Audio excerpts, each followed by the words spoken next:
What grade would you give the U.S. economy right now? I think we have the makings of one of the strongest economies in history. Americans give the Trump economy a failing grade. You and I can disagree, but this is not about us. Do you still think that driving deeper into debt to extend billionaire tax cuts were a good investment? Yes or no? I disagree with the categorization of billionaire tax cuts when, in fact, most of the tax cuts went to working Americans. How about the Iran war, which is costing tens of billions of dollars and counting? You think the Iran war makes... I think just as many people historically, when President Obama was in office, said that Iran may not have... Millions of Americans say they can't afford the basics. So when Senator Raphael Warnock asked the Treasury Secretary to grade the economy, the exchange exposed two completely different views of America's financial reality. President Trump has said that his grade of the economy, his words, is a, quote, plus, plus, plus, plus, plus. He said this before he sent energy and gas prices soaring with this illegal war in Iran. A war that's costing taxpayers billions of dollars, $1 billion or more per day, turbocharging inflation. So I'll ask the Secretary of the Treasury the same question. Given all of the challenges facing ordinary Americans, our political differences aside, what grade would you give the U.S. economy right now? Which challenges other than temporarily elevated prices would you identify, Senator? I'm asking you, what grade would you give the economy? I think we have the makings of one of the strongest economies in history. We've had 2.6% growth.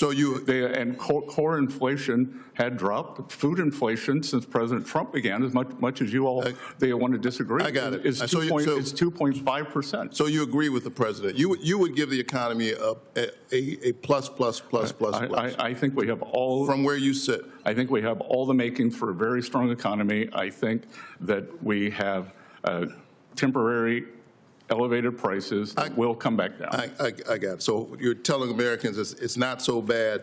Americans give the Trump economy a failing grade. The Commerce Department has reported that U.S. GDP grew at an annual rate of 1.5% in the second quarter of 2026, while inflation has remained above the Federal Reserve's long-term target, keeping the cost of living a major concern for many Americans. You and I can disagree, but this is not about us. They give the economy a failing grade because they can't afford anything. Folks back at home at Georgia, whom I represent, are struggling, let me finish, to just make their lives work. And they know President Trump's Iran war and the tariff taxes are only making things worse. Talk to farmers in Georgia, they'll tell you that. But I'm not so sure folks fully grasp the long-term crisis that's also brewing for our children and our grandchildren. Wars do not pay for themselves.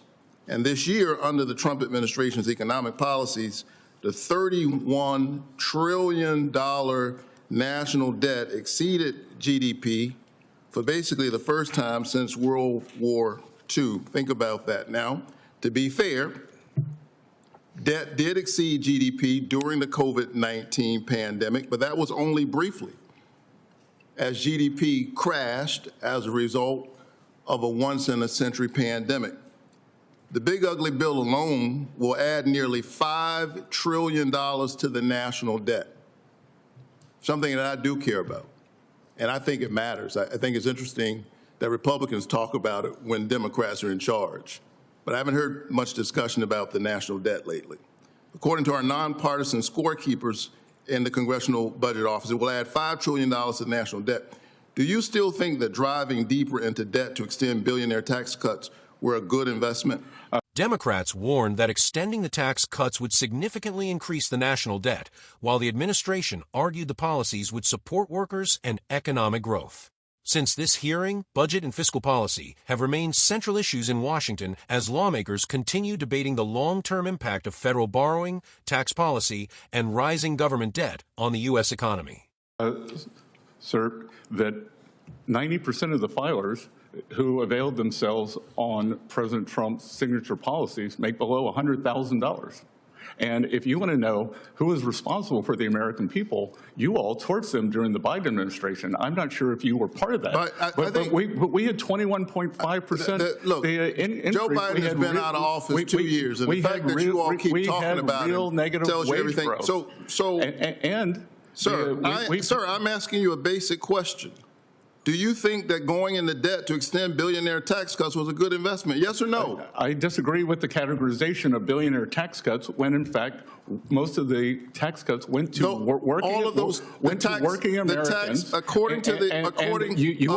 Senator, you are quoting the Congressional Budget Office, which, according to the Yale Budget Office, the Yale Budget Lab, the Yale Budget Lab is a bunch of Biden hacks. Oh yeah, okay. Well, you should talk to the people in Georgia. They will tell you, sir, that whatever tax relief you think you gave them was more than taken up by these tariffs.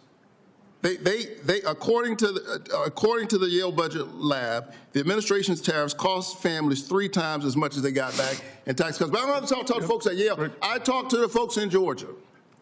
How about the Iran war, which is costing tens of billions of dollars and counting? You previously said we have plenty of money for the war. Wars increase the national debt. Is that spending still a good idea, sir? Yes or no? Sir, do you think it's a good idea to spend so that Iran cannot have a nuclear weapon? Sir, I'm not, sir, do you think it's a good, so you do think it's a good idea? I think the Iran war makes... I think just as many people historically, when President Obama was in office, said that Iran may not have a nuclear weapon. President Obama left office in 2016, sir. I know, but I'm saying there are many people on this committee who said Iran should never have a nuclear weapon at any cost. I agree with that. They should not have a nuclear weapon, and they're closer thanks to this administration's policies. Absolutely and not, the Strait of Hormuz is still closed.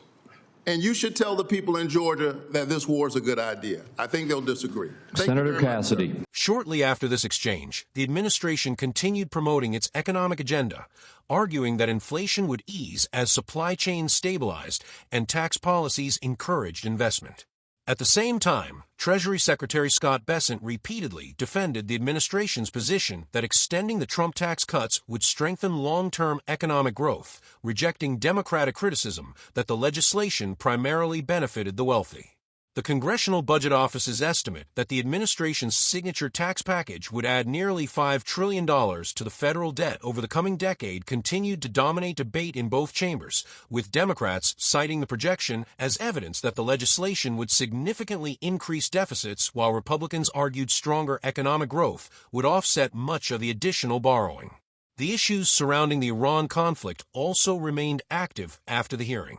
Congress continued debating the financial and constitutional implications of the military campaign, with lawmakers introducing multiple war powers resolutions seeking to limit or end U.S. military involvement.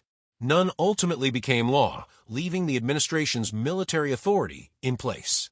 Treasury Secretary Bessent simultaneously expanded what he described as Operation Economic Fury, increasing sanctions against Iran, pressuring foreign governments to freeze Iranian assets, and warning countries against purchasing Iranian oil.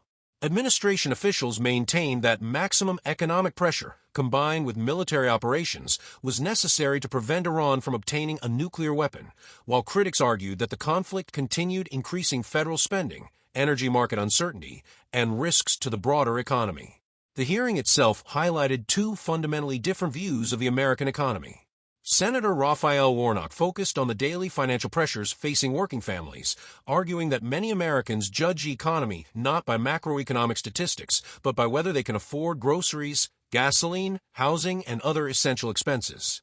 His questions reflected growing concern that persistent inflation, tariffs, rising government borrowing, and military spending were placing additional burdens on households already struggling with higher living costs.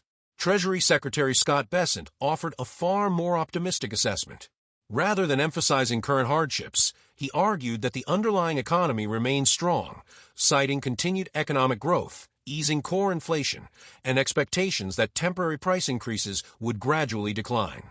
From his perspective, the administration's tax policies and broader economic agenda were laying the foundation for sustained long-term expansion rather than creating permanent economic problems. One of the sharpest disagreements centered on the growing national debt. Warnock argued that extending major tax cuts while simultaneously financing military operations would substantially increase federal borrowing and shift financial burdens onto future generations.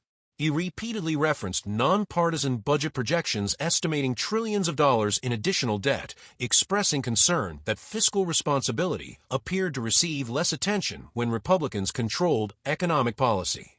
Bessent rejected that characterization, arguing that the tax legislation primarily benefited working Americans rather than only high-income taxpayers. He also challenged some of the outside analyses cited during the hearing and maintained that stronger economic growth generated by lower taxes would improve federal finances over time. That disagreement reflected a long-running debate between competing economic philosophies, one emphasizing deficit reduction through fiscal restraint, and another emphasizing growth as the primary path toward improving government finances. The discussion also connected domestic economic policy with foreign policy.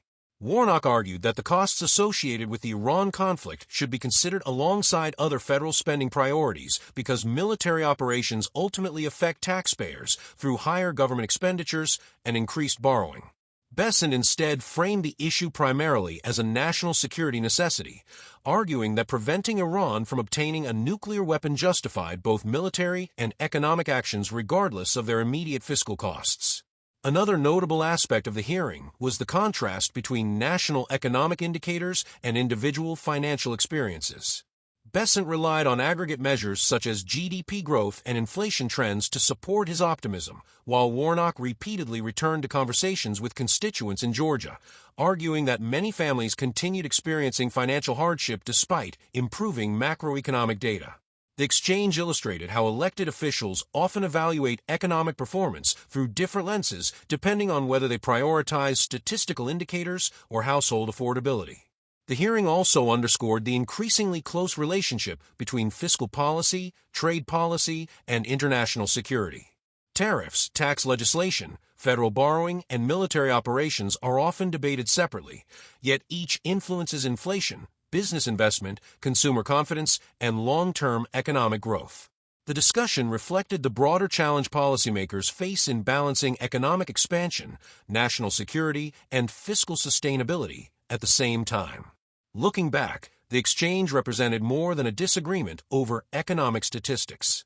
It reflected two competing visions of how to evaluate the nation's economic health, whether success should primarily be measured through overall economic growth and investment or through the everyday financial realities experienced by American families. As Congress continues debating taxes, federal spending, trade policy, and the national debt, the questions raised during this hearing remain central to the broader conversation about America's long-term economic future.